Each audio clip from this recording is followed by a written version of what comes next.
कुछ पैसों के लालच में आकर जब गंगू एक अनजान आदमी के साथ खपाखप करने के लिए जाती है, तब वो आदमी गंगू की इज्जत लूटने के साथ साथ उसे बहुत मारता भी है। दरअसल जब गंगू अपनी सभी सहेलियों के साथ बैठी थी, तभी कोठे की एक नौकर आकर शीला मौसी से कहती है, एक आदमी आया है जो गंगू के साथ पलंग तोड़ मैच खेलना चाहती है और वो इसके लिए 2 गुना पैसा देने के लिए भी तैयार है। ये सुनकर शीला मौसी पैसों के लालच में आकर रात के 4 बजे जबरदस्ती गंगू को उस अनजान आदमी के पास भेज देती है, जो इंसानी रूप में एक दरिंदा है। इसके बाद गंगू तैयार होकर सीधे उसी आदमी के पास जाती है। वहाँ वो आदमी गंगू की इज्जत लूटने के साथ साथ उसकी बहुत बुरी तरह पिटाई भी करता है, जिससे गंगू जोर जोर से चिल्लाने लगती है। गंगू की चीखें सुनकर शीला मौसी सोचती है शायद गंगू को थोड़ी ज्यादा ही तकलीफ हो रही है, मगर जब गंगू और जोर जोर से चिल्लाती है तब शीला मौसी दौड़ते हुए कमरे के पास आती है। इसके बाद कोठे की बाकी लड़कियां भी वहाँ आ जाती हैं और शीला मौसी से कहती हैं, शीला कुछ कर वरना वो आदमी गंगू को मार डालेगी। तभी शीला मौसी कहती है, मैं क्या करूँ, कोठे की नौकर तो खाना लेने गई है। आखिर वो आदमी कौन है और वो करती है, जिसके कारण गंगूबाई अगले दिन हॉस्पिटल में एडमिट हो जाती है क्योंकि उसकी तबीयत बहुत ही गंभीर है। तब गंगू की सहेलियां उसे बताती हैं कि वो अनजान आदमी शौकत अब्बास खान है, जो रहीम लाला का खास आदमी है। उसके सामने ना तो पुलिस वालों की चलती है और न किसी पॉलिटिशियन की, लेकिन रहीम लाला दिल के साफ और ईमानदार आदमी है। इसलिए गंगूबाई उसी हालत में अगले दिन रहीम लाला से मिलने जाती है। वहाँ गंगूबाई भरी भीड़ में रहीम लाला को बुलाकर कहती है, रहीम भाई मुझे इंसाफ चाहिए। रहीम लाला कहते हैं, शाम को तुम मेरे घर आना। शाम होते ही गंगूबाई रहीम लाला के घर जाती है। फिर रहीम लाला गंगू से उसकी परेशानी पूछते हैं, जिस पर गंगू बताती है, मैं बदनाम गली की गंगूबाई हूँ। उस आदमी का नाम शौकत अब्बास खान है। उसने न सिर्फ मेरी इज्जत लूटी बल्कि मुझे बहुत मारा पीटा। फिर गंगू अपनी पेट पर लगे टांके दिखाती है। ये देखकर रहीम लाला को उस पर दया आ जाती है और रहीम लाला शौकत अब्बास खान को पकड़ने के लिए अपनी एक आदमी को गंगू के साथ कोठे में भेज देते हैं। आखिर रहीम लाला क्यों एक ढंडे। अब शौकत अब्बास खान गंगूबाई के साथ पलंग तोड़ने के लिए फिर से कोठे पर आती है। ये सुनकर गंगू की सहेलियां डर के मारे ये खबर बिलाल को देता है और बिलाल ये सुनते ही रहीम लाला को बुलवाने जाती है। इधर शौकत अब्बास खान गंगू की इज्जत लूटने के साथ साथ उसे बेरहमी से मारने लगता है और तभी रहीम लाला अपने आदमियों के साथ कमाठीपुरा में पहुंच जाती है। उसके 2 आदमी जाकर शौकत अब्बास खान को पकड़कर उसकी पास लाते हैं और रहीम लाला उसे मार मार के उसकी सारी हेकड़ियां उतार देती है और उसे वहीं फेंक कर चला जाता है। फिर सभी के सामने गंगूबाई आकर अपनी मेहनत की कमाई ले जाती है। अब गंगू का ये तांडव देखकर शीला उससे पहले से भी ज्यादा डरने लगती है, लेकिन अब शीला मौसी की हालत दिन ब दिन बिगड़ती जाती है और अचानक एक दिन उसकी मौत हो जाती है। शीला की मौत के बाद कोठे की सारी जिम्मेदारियां गंगू पर आ जाती हैं, क्योंकि कोठे में सिर्फ वही है जो सभी के लिए सोचती है। और शीला की मौत का फायदा उठाते हुए पुलिस वाले कोठे से ज्यादा हफ्ता लेने के लिए गंगूबाई के पास आती है, लेकिन गंगूबाई के ऊपर रहीम लाला का हाथ होने के कारण पुलिस वाले उससे जबरदस्ती नहीं कर सकते। ये सब देखकर कोठे की बाकी लड़कियां आकर गंगू से कहती हैं कि वो उनकी घरवाली बन जाए और तोहफे में गंगू को एक सफेद साड़ी लाकर देती है। अगले दिन एक दर्जी उसके नए कपड़े सिलने के लिए उसकी नाप लेने आता है, लेकिन दर्जी बूढ़ा होने के कारण माप लेने के लिए अपने साथ अपनी जवान भतीजी अफसान को लेकर आता है। अफसान को देखते ही गंगूबाई के दिल में प्यार की घंटियां बजने लगती हैं और दोनों एक दूसरे की आंखों में आंखें डालते ही प्यार में पड़ जाते हैं। इसके बाद अफसान गंगूबाई का नाम लेकर वहाँ से चली जाती है और शाम को जब गंगूबाई बालकनी में बैठकर पत्ते खेल रही होती है, तभी उसे नीचे अफसान दिखाई देती है जो उसे इशारे कर रही होती है। इसी तरह बातों बातों में दोनों एक दूसरे से प्यार कर बैठते हैं। आखिर क्यों अफसाना एक धंधे वाली लड़की से अफसान एक सीधे साधे लड़के होने के बावजूद कोठे पर धंधा करने वाली लड़की गंगूबाई से प्यार कर बैठता है। एक दिन जब गंगूबाई बालकनी में बैठकर पत्ते खेल रही थी, तभी उसे नीचे अफसान दिखाई देता है। दोनों इशारे इशारे में बातें करने लगते हैं। फिर अफसान गंगूबाई को पूरे कमाठीपुरा में घुमाने के लिए बग्घी में बैठा कर ले जाती है। मगर अब कमाठीपुरा में इलेक्शन होने वाला है। इलेक्शन में कई सालों से रजियाबाई नाम की एक वेश्या जीत रही थी, लेकिन उसने कमाठीपुरा की औरतों के लिए अब तक कुछ भी नहीं किया। इस वजह से गंगूबाई इस बार रजियाबाई के खिलाफ इलेक्शन में खड़े होने की ठान लेती है और अब कमाठीपुरा में रजियाबाई की रैली निकलती है, जिसमें पैसे और चावल की बारिश हो रही थी। ये सब देखकर गंगूबाई को अपनी औकात समझ आ जाती है, लेकिन वह कमाठीपुरा की औरतों के लिए कुछ भी करने के लिए तैयार थी। इसलिए वह मदद मांगने के लिए रहीम लाला के घर जाती है और कहती है, मोहल्ले में कुछ ही दिनों में इलेक्शन होने वाला है। अगर मैं जीत जाती हूँ तो पूरे कमाठीपुरा की प्रेसिडेंट बन जाऊंगी। लेकिन सामने वह दरिंदा रजियाबाई खड़ा है। क्या अब रहीम लाला गंगूबाई की मदद करेंगे? और इस मदद के बदले में गंगूबाई पर खुश होकर रहीम लाला अपनी चमचमाती गाड़ी गंगू को तोहफे में दे देता है। दरअसल जब गंगूबाई कमाठीपुरा के इलेक्शन में खड़े होने का फैसला करती है, तब उसे पता चलता है कि पिछले कई सालों से वहाँ रजियाबाई ही जीतती आई है और गंगूबाई भी ये अच्छी तरह जानती थी कि रजियाबाई को हराना आसान नहीं है। इसलिए गंगूबाई मदद के लिए रहीम लाला के पास जाती है और कहती है कि उसे इलेक्शन लड़ने के लिए पैसों की जरूरत है। लेकिन जब रहीम लाला गंगू को पैसे देने की बात करता है तो गंगू कहती है, मुझे पैसे नहीं चाहिए, बल्कि कमाठीपुरा में आपकी जितनी भी शराब की दुकानें हैं उन्हें मैं चलाना चाहती हूँ, एक बिजनेस पार्टनर बनकर। गंगूबाई के नेक इरादे और दूसरों के लिए सोच को देखकर रहीम लाला मान जाता है और खुश होकर अपनी गाड़ी उसे तोहफे में दे देता है। अगले दिन अचानक अफसान गंगूबाई के लिए कपड़े लेकर उसके घर आता है और देखता है कि गंगूबाई अकेली घर में नहा रही है। गंगूबाई के कहने पर अफसान वहीं बैठ जाता है और दोनों बातें करने लगते हैं और बातों ही बातों में अफसान अपने प्यार का इजहार कर देता है और गंगूबाई भी उसे मना नहीं कर पाती। लेकिन सामने अब रहीम लाला अपनी बिजनेस की 20% हिस्सेदारी के साथ साथ अपनी चमचमाती गाड़ी भी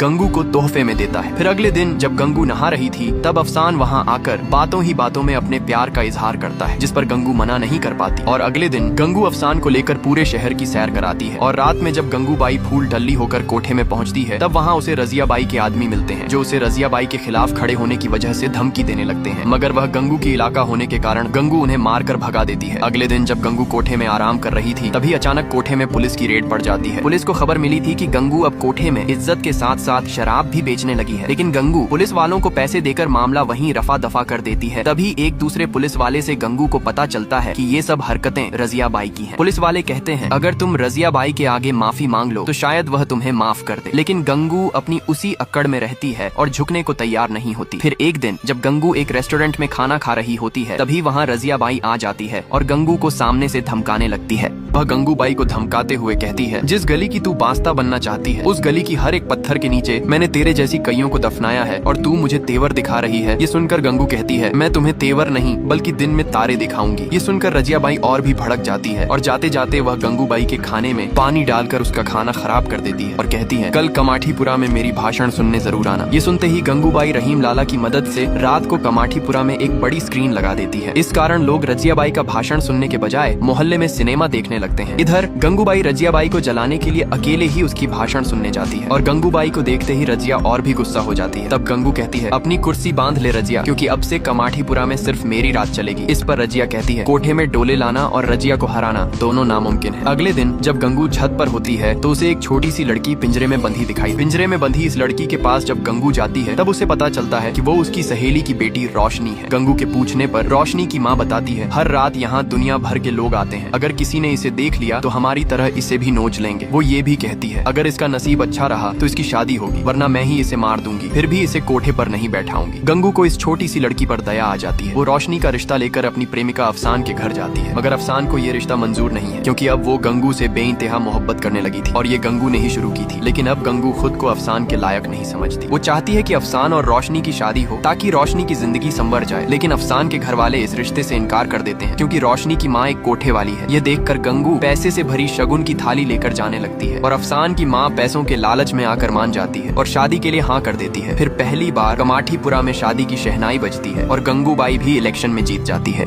अब गंगूबाई अपनी प्यार की कुर्बानी देकर रोशनी की शादी अफसान से करवाती है और अपने दिल में दर्द लेकर अफसान के सामने खुश रहने का दिखावा करती है। और जब इलेक्शन के बाद जब एक दिन गंगूबाई घर में बैठी थी तभी उसकी सहेलियां आकर कहती हैं चुनाव के नतीजे आ गए हैं और हम लोग चुनाव में जीत गए। गंगू को ये सुनकर बहुत खुशी होती है। इसके बाद गंगू कमाठीपुरा की प्रेसिडेंट बनने की खुशी में सभी को पार्टी देती है और अपनी भाषण से सभी की दिल जीत लेती है। इसके बाद गंगूबाई एक डेंटिस्ट के पास जाकर सोने की एक दांत लगवाती है और जब गंगू कई सालों बाद अपने घर फोन करती है तब उसकी माँ से उसे पता चलती है उसके पापा अब इस दुनिया में नहीं रहे और उसकी माँ भी उसके साथ अच्छे से बात नहीं करती। ये सुनकर गंगू पूरी तरह से टूट जाती है। अब नवरात्रि के दिन जब कमाठीपुरा में जश्न मनाया जा रहा था तब गंगू को पता चलता है कि कमली 6 महीने की प्रेग्नेंट है। ये सुनकर गंगू बहुत खुश हो जाती है। वहीं उसी रात गंगूबाई रहीम लाला से मिलने जाती है। जब नवरात्रि की रात गंगूबाई रहीम लाला से मिलने जाती है तब रहीम लाला गंगू को 2 अनजान आदमी से मिलवाता है। ये वही लोग होते हैं जो उसी के साथ मिलकर कमाठीपुरा को खाली करवाना चाहते हैं, मगर रहीम लाला उनकी बेइज्जती करके उन्हें वहाँ से भगा देता है। इसके बाद रहीम लाला गंगू को सारी सच्चाई बताता है। वो कहता है कि ये लोग स्कूल के बहाने कमाठीपुरा में बिल्डिंग बनवाना चाहते हैं। रहीम कहता है बिल्डर को तो मैं सामल लूंगी लेकिन स्कूल वालों को तुझे ही रोकना होगा। कुछ ही दिन बीतते हैं और कमाठीपुरा की लोग गंगू के खिलाफ प्रोटेस्ट करने लगती है। ये देखकर गंगू एक चाल चलती है। वो कोठे के बच्चों को लेकर स्कूल में एडमिशन के लिए जाती है, लेकिन स्कूल की प्रिंसिपल कोठे के बच्चे होने की वजह से साफ मना कर देती है। तभी गंगू देखती है कि एक पत्रकार उनकी सारी बातें लिख रही है। गंगू के तेवर देखकर अब प्रिंसिपल गंगू से पंगा नहीं लेना चाहता, इसलिए वो बच्चों को एडमिशन दे देता है। अगले दिन बीजी बाबू गंगू का इंटरव्यू लेने कोठे में आता है और तभी स्कूल से सभी बच्चे आ जाते हैं और कहते हैं गंगू दीदी स्कूल वालों ने हमें स्कूल से भगा दिया। एडमिशन दे देता है, जो देखकर बीजी बाबू बहुत खुश होती है और गंगू की बहादुरी देखकर उसके इंटरव्यू लेने अगले दिन कोठे में आती है। और बीजी बाबू गंगू से बातों ही बातों में बच्चों के बारे में पूछता है। तब गंगू बताती है मैंने आज खुद उन्हें स्कूल में छोड़कर आया हूँ। अब सभी बच्चे बहुत खुश हैं, मगर तभी सारे बच्चे स्कूल से वापस आ जाते हैं और गंगू गंगू को कहते हैं, तुम्हारी आने के कुछ ही देर बाद प्रिंसिपल ने हमें मार के स्कूल से भगा दिया। जो सुनकर पीजी बाबू को बहुत बुरा लगता है और इसका विरोध करने के लिए ये सब अखबार में छापने का वादा करता है, जिसके लिए सभी बच्चों के साथ गंगू की एक फोटो खींचता है। जिसके कुछ ही देर बाद गंगू को पता चलता है कमली की डिलीवरी का समय करीब आने के कारण उसकी तबीयत दिन ब दिन बहुत बिगड़ती जा रही है। इसलिए गंगू उसे हौसला देने के लिए बताती है, तुम जल्द ही ठीक हो जाओगी और एक प्यारे बच्चे को जन्म दोगी। जिसके कुछ ही दिन बाद कमली एक बच्ची को जन्म देती है, मगर उसके चलते कमली की मौत हो जाती है। आगे क्या होगा जानने के लिए सब्सक्राइब करें।